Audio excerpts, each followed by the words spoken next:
تاجدار مدینہ والی کونین صلی اللہ تعالیٰ علیہ وسلم گھر سے نکلے.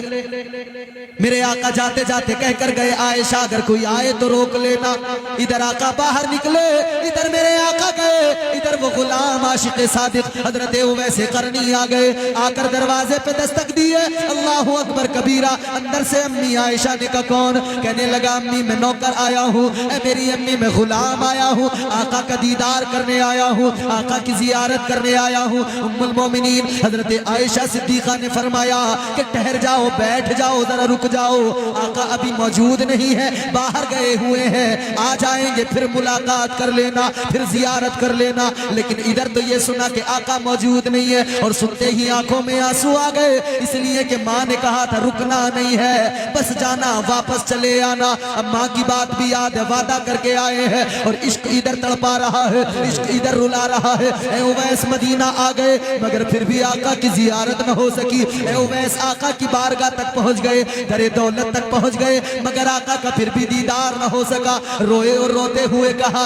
اے امی, اے ام المومنین, اے امی جان عائشہ صدیقہ, آپ میری ماں ہیں, ذرا سا پردے کی آڑ سے ہو جائیے, ذرا سا پردہ کر لیجئے. اس غلام کی عاشق کی تمنا ہے, آقا کا دیدار نہ ہوا کوئی بات نہیں, اس جگہ کا دیدار کر لوں جہاں میرے آقا آرام کیا کرتے ہیں, اس جگہ کی زیارت کر لوں, ان دیواروں کو دیکھ لوں جو دیواریں میرے آقا کا دیدار کرتی ہیں, ان دروازوں کو دیکھ لوں جن دروازوں سے میرے آقا گزرا کرتے ہیں. اللہ اکبر. حضرت عائشہ صدیقہ پردے سے الگ ہو گئی. ادھر حضرت اویس قرنی نے آقا کے در دولت کی حجرہ مبارک کی زیارت کی ہے, دیواروں کو چوم چوم کے رو رہے ہیں, دروازوں کو چوم چوم کے رو رہے ہیں, آنسو بہا رہے ہیں. اب نکلتے ہوئے روتے ہوئے جا رہے ہیں اور روتے روتے کہہ رہے ہیں یا اللہ یہ عشق ہے میرا, میری محبت ہے, میں مدینہ تو پہنچ گیا مگر پھر بھی محبوب کا دیدار نہ کر سکا. کیا بات ہے, واہ واہ واہ, بے شک سبحان اللہ. مگر کیا صلہ ملا ہے اس محبت کا. جی تاجدار بریلی نے عشق کا مفہوم بیان کیا. تمہارے میرے امام نے, سنیوں کے امام نے کہا اے عشق تیرے صدقے جلنے سے چھٹے سستے, اے عشق تیرے صدقے جلنے سے چھٹے سستے, جو آگ بجھا دے گی وہ آگ لگائی ہے. نعرے تک پروردگار عالم نے قرآن مجید میں فرمایا الیوم نختم علی افواہہم وتکلمنا ایدیہم. اللہ فرماتا ہے وہ دن بھی آنے والا ہے, یوم حساب, زبانیں بند ہو جائیں گی, ہاتھ گواہی دیں گے. زبانیں بند ہو جائیں گی, ہاتھ گواہی دیں گے. اے میرے عزیزو یاد رکھنا, جب میدان محشر میں یہ ہاتھ گواہی دیں گے تو خوش ہو جاؤ اگر نبی کی محفل میں آقا کے نام پر ہاتھوں کو اٹھایا ہے, اگر سبحان اللہ کہتے ہوئے, اللہ کی پاکی بیان کرتے ہوئے ان ہاتھوں کو اٹھایا ہے, یہ ہاتھ گواہ بن جائیں گے اور کل میدان محشر میں گواہی دیں گے اے مولا یہ جو بھی کرتا تھا مگر ہم گواہی دیتے ہیں یہ تیرے ذکر کو سن کے مچل کے تیری پاکی کا اعلان کرتا تھا. تو یہ بڑے فائدے کا سودا, یہ بڑے فائدے کا سودا. حضرت اویس قرنی واپس آ رہے ہیں, آنکھوں میں آنسو, روتے ہوئے آ رہے ہیں. آ گئے اپنے گھر پر جناب حضرت اویس قرنی. ادھر مصطفیٰ جان رحمت بھی گھر پہ آئے. تاجدار مدینہ جیسے ہی آئے میرے آقا نے اپنے عاشق کی خوشبو کو محسوس کر لیا. آقا کو عاشق کی خوشبو آئی. میرے آقا نے فرمایا عائشہ یہ بتاؤ کیا کوئی آیا تھا؟ حضرت عائشہ نے کہا ہاں ایک آنے والا آیا تھا.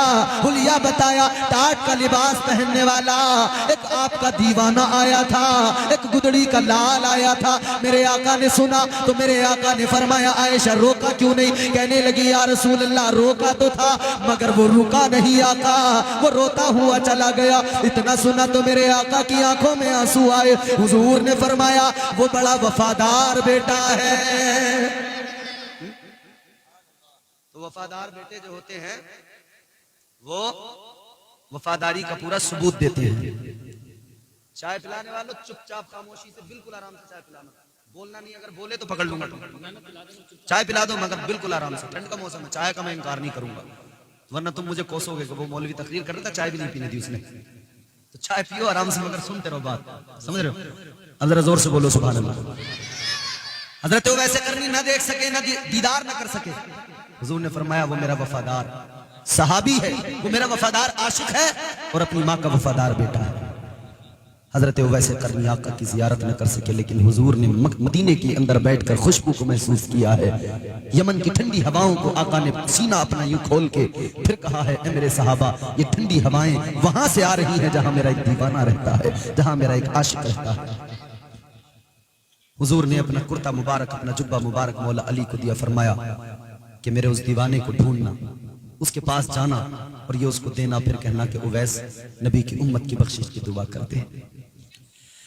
اللہ اکبر کبیرہ۔ مولا علی حضرت عمر فاروق اعظم گئے، یمن تلاش کیا، اور تلاش کرنے کے بعد میں حضرت اویس قرنی کو دیکھا۔ حضرت اویس قرنی کی زندگی کیا کہ وہاں پہ کوئی جاننے والا نہیں، کسی کو خبر نہیں۔ اللہ اکبر کبیرہ۔ کیا کرتے؟ جانور چرایا کرتے ہیں۔ ادھر حضرت علی آ گئے، تلاش کر رہے ہیں۔ جب پتہ کیا تو پتہ کرتے کرتے ڈھونڈ لیا، تلاش کر لیا، آ گئے آقا کی بات، آ گئے جناب حضرت اویس قرنی کے پاس میں، آقا کا فرمان لے کر آ گئے، آقا کا جبہ مبارک لے کر آ گئے اور لا کر دیا اور کہا، اے اویس، تم آقا سے کبھی ملے نہیں، مگر آقا نے تمہارا ذکر مدینے میں کیا ہے۔ تم کبھی آقا سے ملے نہیں، تم نے آقا کا دیدار نہیں کیا، مگر حضور نے مدینے میں بیٹھ کر تمہاری نشانیاں بتائی ہیں۔ اتنا سنا اویس قرنی اپنی قسمت پہ ناز کر رہے ہیں۔ حضرت علی نے کرتا مبارک دیا، جبہ مبارک دیا اور فرمانے لگے کہ آقا نے فرمایا ہے اسے پہن کر اللہ کے نبی کی امت کے لیے ذرا دعا کر دو، بخشش کی دعا کر دو۔ اللہ اکبر۔ حضرت اویس قرنی نے وہ کرتا لیا،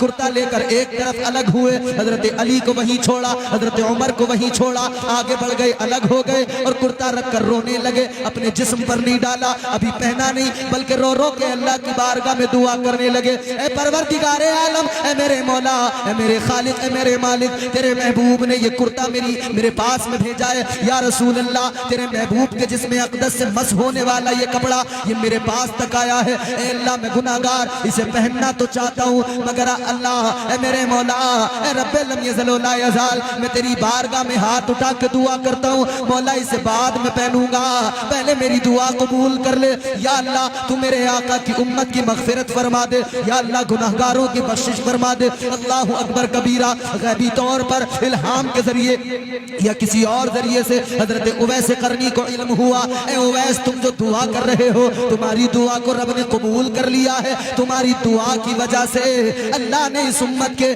گناہگاروں میں آدھے گناہگاروں کی مغفرت فرما دی ہے، تمہاری دعا کی برکت سے۔ عرض کرنے کا مقصد یہ ہے کہ بندہ اگر دل میں عشق رکھتا ہے تو مدینے والے آقا کو اس عاشق کی خبر ہوتی ہے۔